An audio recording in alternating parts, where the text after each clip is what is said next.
이제 사람은 누구나가 이제 어제보다 오늘이 더 낫고 오늘보다 내일이 더 낫기를 바랍니다. 그렇죠? 그런데 여기서 이 낫다, 영어로 하면 better잖아요. 이것은 건강이나 물질이나 또 명예 같은 것이 남들이 보기에 또는 이것을 계량화할 때, 그러니까 수치로 나타낼 때, 그럴 때 전보다 더해지는 것, 플러스 상태가 되는 것, 이제 이것을 말합니다. 그러나 그것뿐인 것은 아니에요. 어떤 도덕성이나 성품같이 우리 눈에는 보이지 않지만 스스로 또는 다른 사람들이 느끼기에 전보다 올바르게 되고 또 존경심, 호감을 주는 것, 이것도 여기 포함됩니다. 그럴 때 우리가 이렇게 말하는 거예요. 어제보다 오늘이 더 낫다. 사실 이제 예전에는 아까 앞에서 말한 것들보다, 그러니까 수치로 나타낼 수 있는 그런 것들보다 금방 말씀드린 도덕성, 성품 이런 것이 더 사람을 판단할 때 중요한 기준이었죠. 그러나 요즘은 소유나 스펙 같은 것이 이 성품 같은 것을 넘어서 이 사회에 더 중요하고 객관적인 또는 객관적이라는 이름을 가진 그런 기준이 된 게 아닌가 이렇게 생각됩니다. 하지만 내 양심이나 삶의 철학이나 신앙 이것들이 더 중요하다고 생각하는 사람들 여전히 있어요. 이것은 삶의 질의 문제가 되는 것이죠. 더 편하고 풍족한 생활을 하는가 이런 질을 말하는 것이 아니라 마음의 평안과 만족 또는 미래에 대한 기대를 포함한 그런 질을 의미합니다. 정신적, 영적 삶의 질이라고 이제 해야 더 정확하겠어요. 그게 뭐 중요해? 이렇게 의문을 가질 사람도 있겠지만 요즘 전에는 잘 들어보지 못한 그런 정신적인 문제, 질병 이런 게 많이 생겼잖아요. 그러면 그런 사람들이 다 뭐가 없어서 부족해서 그런 것은 아닐 것입니다. 뭐 신문이나 방송 또 책에 보면 엄청난 부자이거나 뭐 많이 배운 박사이거나 또 많은 사람들에게 두루두루 뭐 인정을 받고 사랑을 받을 만한 그런 사람, 그런 실력을 가진 사람들 중에도 이런 문제를 가진 사람이 상당히 많다 이렇게 이제 알려지고 있잖아요. 그래서 우리가 어떻게 이 인생을 살 것인가에 대해 나누는 것 전혀 쓸모없는 일이 아니다 하는 것이죠. 시작은 어땠고 과정은 어떻고 또 결말은 어때야 한다 이거를 늘 생각하고 그려봐야 이런 삶의 질이 높아질 수 있는 것입니다. 이제 특히 우리는 믿음의 인생에 관한 질 이거를 이제 생각해봐야 되겠죠. 지난 주일에 우리가 나눈 말씀 제목이 뭐였어요? 시작보다 중요한 끝이었습니다. 이 말씀 나눴는데 바로 그런 것입니다. 마가라는 사람은 시작은 나약하고 부족했지만 자신을 단련하면서 또 훈련받으면서 좋은 스승들로부터 훈련받으면서 더 나은 믿음과 성품의 소유자가 되는 그런 과정 갖게 됐잖아요. 거기에 참 충실했잖아요. 그래서 그는 오늘 우리가 배워야 할 그런 신앙의 본이 됐죠. 사도 바울과 베드로가 인정하는 그런 믿음을 가진 사람, 하나님의 일에 쓰임받는 사역자 됐다는 것입니다. 마가가 그 첫 선교에서 중간에 포기하고 돌아왔을 때 얼마나 낙심하고 절망했겠습니까? 그러나 거기서 끝이 아니었잖아요. 다시 이 바나바를 따라 나서면서 포기가 아닌 뭘 선택했어요? 도전과 성장 이것을 선택했습니다. 그때 우리가 막 박수를 쳐주게 되잖아요. 아마 마지막 순간을 앞두고서 마가는 이 자기 그 삶에 믿음의 삶에 아주 만족했을 것 같아요. 쭉 이렇게 돌아보면서 기쁨과 감사로 마무리하지 않았을까 이런 생각하게 됩니다. 요즘의 기준으로 보면 그 부와 편안함 대신 마가가 고난과 비움 이것을 선택한 거니까 그 결말이 불행하고 후회가 남는 것으로 우리는 그렇게 세상은 그렇게 여길 수 있지만 영적 삶의 질이라는 그런 측면으로 보면 마가처럼 행복하고 또 만족스러운 삶을 산 사람 흔하지 않을 것입니다. 성도는 사실 이런 삶을 우리가 목표로 해야 되는데 오늘 우리는 어떻습니까? 오늘 다시 세상의 방식과 기준에서 벗어나서 참된 평안과 만족을 얻은 한 사람을 통해 우리가 믿음에 있어서 삶의 질을 높이는 길은 무엇인가? 이거를 또 한번 생각해 보려고 합니다. 본문으로 들어가서 쌍둥이, 팥죽 이렇게만 해도 딱 생각나는 사람 있잖아요. 누구요? 야곱. 이 야곱은 정말 이제 욕심이 많았고 그 욕심을 채우기 위한 그 실천도 아주 잘하는 그 실행력도 아주 남달랐던 그런 사람입니다. 우리나라도 예전에 뭐 그랬지만 이스라엘도 역시나 장남이 그 집안의 대부분을 물려받는 그런 전통이 있었어요. 그런 관습을 가지고 있었습니다. 그런 가운데서 야곱은 쌍둥이지만 어쨌든 따지잖아요. 둘째였습니다. 막내가 된 거예요.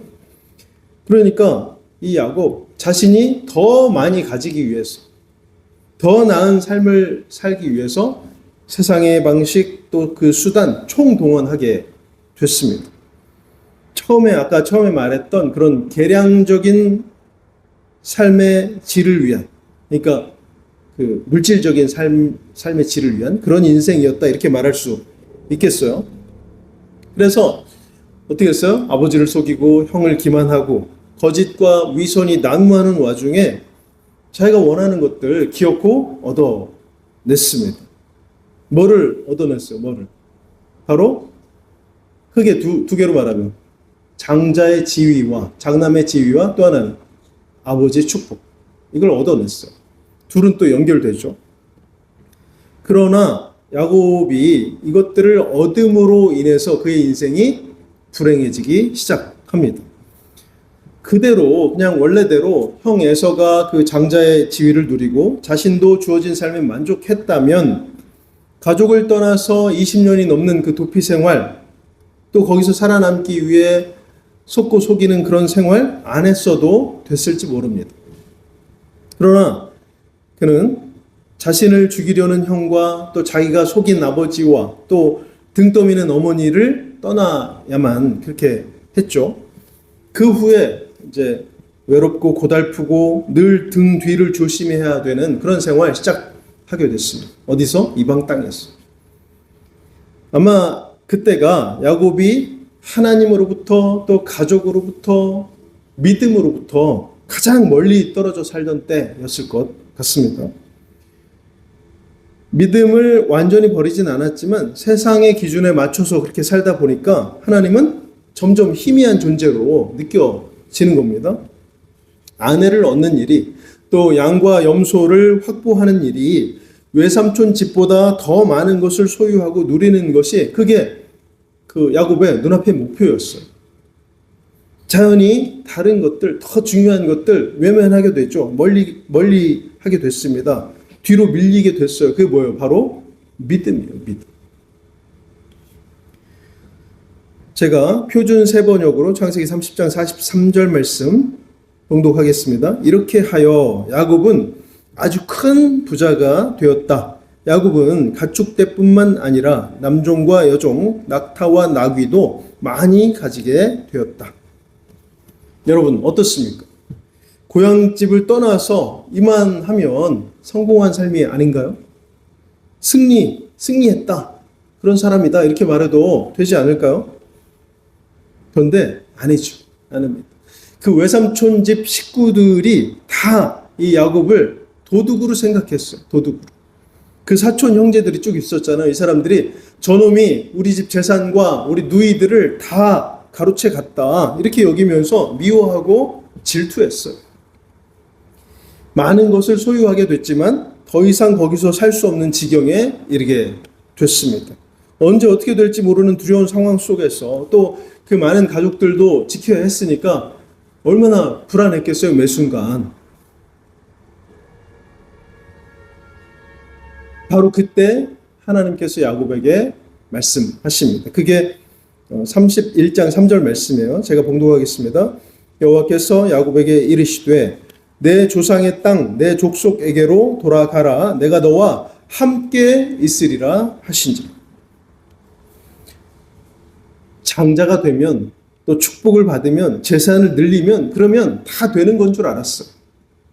그러면 행복하고 만족하고 기쁨이 넘치는 인생을 살 것이다. 그렇게 생각한 거예요. 그런데 아니었습니다. 다 가진 줄 알았지만 오히려 불행하고 고통스럽고 불안했어요. 그러던 중에 이 하나님의 말씀이 들려온 것입니다. 야곱은 하나님을 잊고 살았지만 하나님은 야곱을 기다리셨습니다. 이제 이 미숙의 단계를 넘어가는 겁니다. 이때가.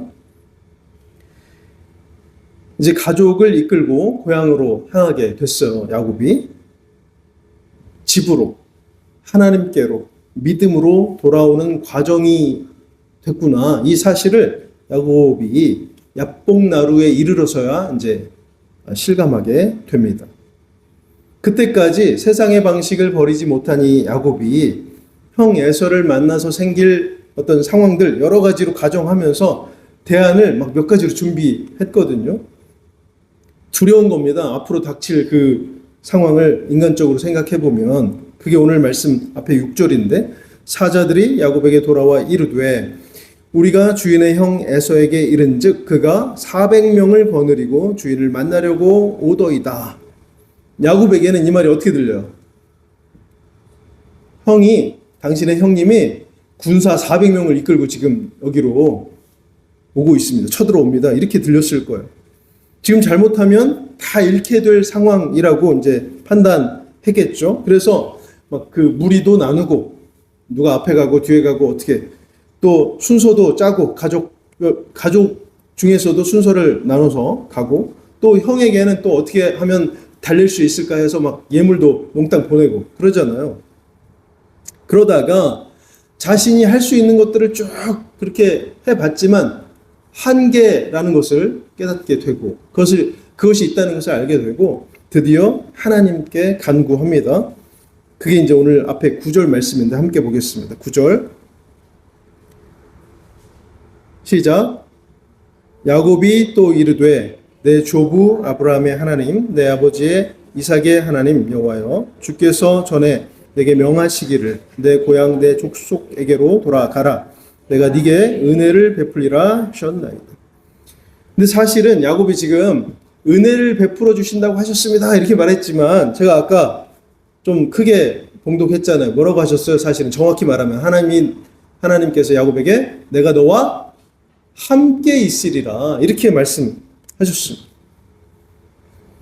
그리고 이제 가족과 소유를 먼저 그 강 건너로 보낸 야곱이 자신을 찾아온 하나님의 사자와 씨름을 하게 됐습니다. 지금까지는 그 욕심과 세상의 기준과 또 재물들 이것을 붙잡던 야곱이 이제는 누구를 붙잡는 거예요? 하나님을 붙잡게 됐습니다. 자신의 문제를 하나님만이 해결하시겠구나 이런 생각이 들게 된 것입니다. 24절 25절 말씀 보겠습니다. 시작. 야곱은 홀로 남았더니 어떤 사람이 날이 새도록 야곱과 씨름하다가 자기가 야곱을 이기지 못함을 보고 그가 야곱의 허벅지 관절을 치매 야곱의 허벅지 관절이 그 사람과 씨름할 때에 어긋났더라. 지금 날이 새도록 야곱이 그 잡은 손 놓지 않는 거예요. 그만큼 절실하고 간절한 마음이 있었다는 것이죠. 하나님, 이제 내 모든 삶을 하나님께 맡기오니 나를 구원하시고 인도해 주시옵소서. 응답하지 않으시면 놓지 않겠다는 그런 마음 26절에 잘 드러나고 있어요. 26절 한번 보겠습니다. 26절 시작. 그가 이르되 날이 새려하니 나로 가게 하라. 야곱이 이르되 당신이 내게 축복하지 아니하면 가게 하지 아니하겠나이다. 지금 어찌나 절실한지 하나님께서 자신의 허벅지 관절을 상하게 하셨는데도 그 손을 놓지 않았어요. 그러니까 이 씨름은 하나님은 이 야곱의 한계와 연약함을 알게 하시는 그런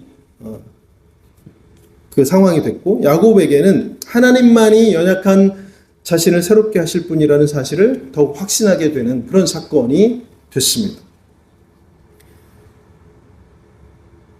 우리도 간절히 원하는 그 소원을 가지고 기도할 때에 하나님께서 그 기도를 들어주시는 것이 아니라 때로는 오히려 아픔과 고통을 주실 때도 있습니다. 그것은 거절이 아니에요. 거절이 아니라 우리가 더욱 하나님만 의지하도록 또 하나님 앞에 겸손히 서도록 만드시는 과정이다. 이것을 우리가 분명히 알아야 되겠습니다. 실망하고 포기할 것이 아니라 더욱 굳세게 그 손을 붙잡아야 하는 것입니다. 이제는 세상의 방식이 아니라 하나님의 방법으로 나를 인도해 주소서 이렇게 강하게 구해야 한다는 것입니다. 그래서 야곱은 끝내 이제 하나님의 축복을 얻게 됐죠. 28절, 29절 말씀 함께 보겠습니다. 그가 이르되 내 이름을 다시는 야곱이라 부를 것이 아니요 이스라엘이라 부를 것이니 이는 내가 하나님과 및 사람들과 겨루어 이겼음이니라. 야곱이 청하여 이르되 당신의 이름을 알려주소서. 그 사람이 이르되 어찌하여 내 이름을 묻느냐 하고 거기서 야곱에게 축복한지라. 여러분 이 말씀을 보시면서 어떤 생각이 드세요?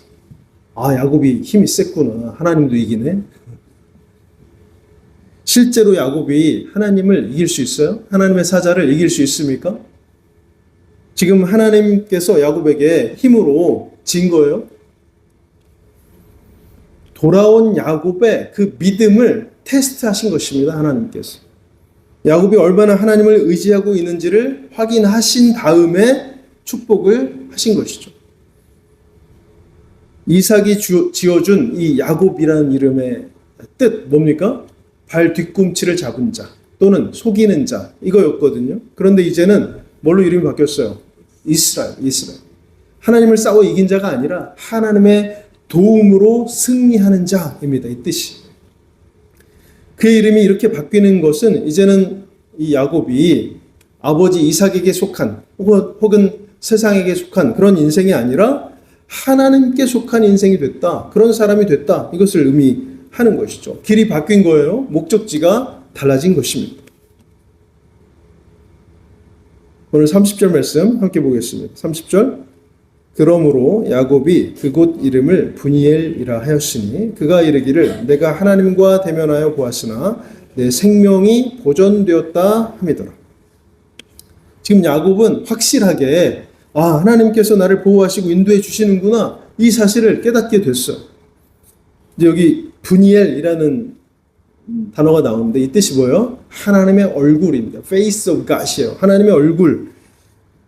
근데 원래는 하나님을 직접 본 사람은 어떻게 돼요? 다 죽는 거예요. 출애굽기 33장 20절에 또 이르시되 네가 내 얼굴을 보지 못하리니 나를 보고 살 자가 없음이니라. 이런데도 야곱은 지금 살아남았죠. 살아남았을 뿐만 아니라 그의 모든 것이 바뀌었습니다. 이름이 바뀌면서 길도 바뀌고 목표도 바뀌고 기준도 달라졌어요. 전에는 이 세상에서 쫓기고 두려움을 느끼면서 쉴 새 없이 그 가운데서 살아남으려고 머리를 굴려야 했습니다. 그래도 나아지는 건 없이 내일을 또 걱정해야 되는 그런 문제가 계속해서 일어나게 됐죠. 그러나 이제는 아닙니다. 하나님께서 함께 하시는 그런 인생이 됐습니다.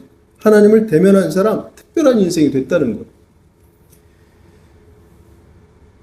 이제 오늘 제목대로 승리의 재정의를 한번 보겠습니다. 31절 말씀 함께 보겠습니다. 31절 그가 브니엘을 지날 때에 해가 돋았고 그의 허벅다리로 말미암아 절었더라.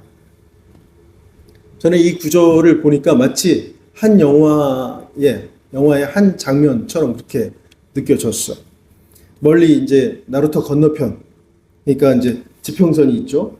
거기에 아침 해가 떠오르는 겁니다. 새로운 태양이 떠오르게 되는 거예요. 그리고 이 야곱이 이제 절뚝거릴 거잖아요. 절뚝거리면서 고향 땅을 향해 이제 걸어가는 겁니다. 그 뒷모습이 보여요. 그러면서 어떻겠습니까? 한번 우리가 상상해 보면 야곱이 비록 다리를 절긴 하지만 이 만면에 웃음을 띠고 기대와 소망을 갖고 그 길을 갔을 겁니다. 그런 모습 그려지지 않습니까? 이 구절에서. 세상에서는 그 앞에 나오는 전반부의 야곱같이 사는 것이 그것이 성공이요 승리다 이렇게 말할지 모르겠습니다. 자신이 원하는 거 다 차지했잖아요. 명분도 실리도 다 챙기는 그런 인생이었습니다. 장자권도 됐죠. 실제로 재산도 많이 얻게 됐습니다. 그리고 아무것도 없이 건너간 이방 땅에서 원래 거기서 부자고 또 족장이었던 외삼촌보다 더 큰 부를 이루게 됐고 가문도 크게 이루게 됐잖아요. 그 정도면 성공 아닙니까? 승리한 인생이라고 말할 수 있을 거잖아요. 그러나 늘 불안하고 속고 속이는 경쟁 속에서 하루하루가 고통이었습니다. 외롭고 험한 삶을 살았어요. 그 고백대로, 야곱의 고백대로. 그러다가 다시 돌아온 하나님의 품 안에서 비로소 평안을 경험하게 됩니다. 삶이 달라졌죠. 하나님과 함께라는 그런 은혜를 누리게 됐습니다. 사실 이 야곱이 이 허벅지 관절이 상한 거잖아요, 지금. 전 성경에는 환도뼈라고 되어 있는데. 그래서 아마 평생 장애를 입고 살아야 됐을 것이다. 많은 그 학자들이 그렇게 보거든요. 만약에 바로 나와서 회복됐다고 하면 이 후손들이 계속 그 사건을 기억하면서 우리가 그러면 안 돼라는 금기사항 만들어서 지킬 이유가 없을 거잖아요. 32절에 나오는 대로. 소유를 형에게 바쳐야 했습니다. 죽을지도 모르는 상황으로 들어가야 했습니다. 거기다가 장애까지 입게 됐어요. 그러면 실패다, 패배다 이렇게 보는 것이 더 맞지 않겠습니까? 그러나 이 야곱은 가장 큰 승리를 거둔 사람이다. 성공한 인생이 됐어요. 왜요? 하나님과 단절된 인생에서 하나님과 함께하는 인생이 됐거든요. 다 가져도 불안한 삶에서 내놔도 평안한 삶이 됐습니다. 하나님을 만나서 회복한 믿음으로 육신의 이 비움이 결핍이 뭐가 됐어요? 영적인 체험이 됐습니다. 풍성함이 됐습니다. 그런 경험을 야곱이 하게 됐다는 것입니다. 바로 이제 성숙의 단계로 들어가는 것이죠. 시편 27편 1절 말씀 여호와는 나의 빛이요 나의 구원이시니 내가 누구를 두려워하리요 여호와는 내 생명의 능력이시니 내가 누구를 무서워하리요. 사랑하는 성도 여러분, 우리도 지난 주일에 그 마가처럼 또 오늘 이 야곱처럼 바뀌는 삶 되길 바랍니다. 기준이 바뀌고 길이 바뀌고 목표가 달라져서 그래서 진정으로 행복한 인생 되길 바라요. 평안과 기쁨으로 인해서 비록 세상에 손해가 있더라도 미소가 지어지고 감사가 끊어지지 않는 그런 믿음의 승리를 맛보는 삶, 그런 삶의 주인 우리 모두가 될 수 있기를 주님의 이름으로 간절히 축원합니다.